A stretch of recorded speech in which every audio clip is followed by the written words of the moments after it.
বিজেপির সরকার আসার পরে রাষ্ট্রায়ত্ত সংস্থা বিক্রি হয়ে যাচ্ছে, রেল বিক্রি হয়ে যাচ্ছে, বিমান বিক্রি হয়ে যাচ্ছে, কয়লা খনি বিক্রি হয়ে যাচ্ছে, গাছ পাচার হয়ে যাচ্ছে। গোটা দেশটাকে একটা বিজেপি বেচারামের সরকারে পরিণত করেছে, যার ফলে যে অর্থনৈতিক সংকট তৈরি হচ্ছে, গ্রামগুলোর অর্থনীতির পরিবেশ প্রতিদিন ভেঙে পড়ছে। তাই আপনার ছেলেটাকে অন্য রাজ্যে কাজ করতে যেতে হচ্ছে।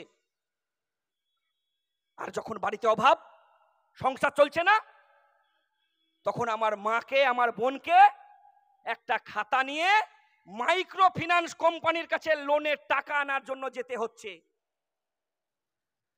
বামপন্থী সরকার আসার পর গ্রামীণ অর্থনীতি যখন উন্নতি ঘটলো, গ্রামীণ জমিদারদের যে লোনের সুদের কারবার ছিল বন্ধ হয়ে গিয়েছিল। তৃণমূল আসার 13 বছরের মধ্যেই আবার গ্রাম এলাকায় নতুন করে মহাজনী সুদের কারবার শুরু হলো। বন্ধন, আশা, এইরকম করে অনেক মাইক্রো ফিন্যান্স কোম্পানিগুলি 28%, 30% হারে গ্রামের মা বোনেদেরকে লোন দিচ্ছে। আর সপ্তাহে কিস্তি না দিতে পারার কারণে আত্মহত্যার রাস্তা বেছে নিতে হচ্ছে। বলছে তোমার বাবা, তোমার মা, তোমাকে লোন শোধ করতে হবে না ঠিকই, তাহলে একটা কাজ করো, তোমার স্বামীর কিংবা তোমার ছেলের একটা ডেথ সার্টিফিকেট এনে দাও, তাহলে তোমার বন্ধনের মাইক্রো ফিন্যান্স কোম্পানির লোনটাকে মুকুব করা যাবে। আমরা বলছি এই সমাবেশ থেকে দাবি তুলুন, আমি আমার মায়ের, আমি আমার বাবার, আমি আমার দাদার ডেথ সার্টিফিকেট দেব না। সরকারের ডেথ সার্টিফিকেট দেওয়ার জন্য লক্ষ্যবদ্ধ লড়াই আন্দোলন আমাদেরকে তৈরি হতে হবে। কেন আজকে গ্রাম এলাকায় অর্থনীতি ভেঙে পড়বে? কেন কৃষক ফসলের দাম পাবে না? বামপন্থা ছাড়া বিকল্প কোনো রাস্তা নেই।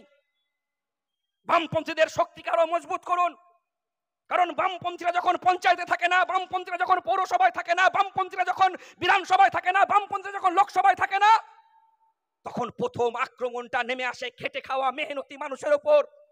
আর আমরা বলছি হ্যাঁ, খেটে খাওয়া মানুষের ঐক্যকে মজবুত করতে হবে। কারণ লড়াইয়ের সামনে যেদিন খেটে খাওয়া মেহনতি মানুষ মাজায় গামছা দিয়ে দাঁড়াবে, সমস্ত শক্তিকে সরিয়ে দিয়ে পারবো আমরা। তাই মেহনতি মানুষের শক্তিকে ঐক্যবদ্ধ করার জন্য আমাদেরকে আরো মজবুত হতে হবে।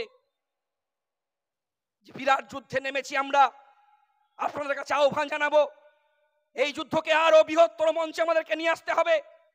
ছাত্র, যুব, মহিলা, কৃষক, শ্রমিক, খেতমজুর, মেহনতি মানুষ, ডাক্তার, উকিল, ব্যারিস্টার, সমস্ত অংশের আমরা চাইছি আমরা ঐক্য তৈরি করতে। কারণ এই লড়াইটা বাঁচার লড়াই, এই লড়াইটা জেতার লড়াই। এই লড়াই আমাদেরকে জিততে হবে। কারণ বামপন্থা ছাড়া বিকল্প কোনো ভবিষ্যৎ নেই এই বাংলার। বামপন্থা ছাড়া পশ্চিম বাংলায় বেকার ছাত্রটা তার শিক্ষার অধিকার পাবে না। বামপন্থা ছাড়া বাংলায় এই যুবকটা তার কাজের অধিকার পাবে না। বামপন্থা ছাড়া শ্রমিক, ক্ষেতমজুর তার ঘামের মূল্য পাবে না। বামপন্থা ছাড়া কৃষক তার ফসলের মূল্য পাবে না। বামপন্থা ছাড়া পশ্চিম বাংলায় মা বোনেরা সম্মান ফিরে পাবে না। তাই সম্মান ফিরে লড়াইয়ে সবাইকে একসাথে লড়তে হবে। আজকের এই সম্মেলনের সমাবেশ থেকে শপথ গ্রহণ করুন। এই কয়েকটি কথা বলে আমি আমার কথা শেষ করছি। ইনকিলাব জিন্দাবাদ, ডিওয়াইএফআই জিন্দাবাদ।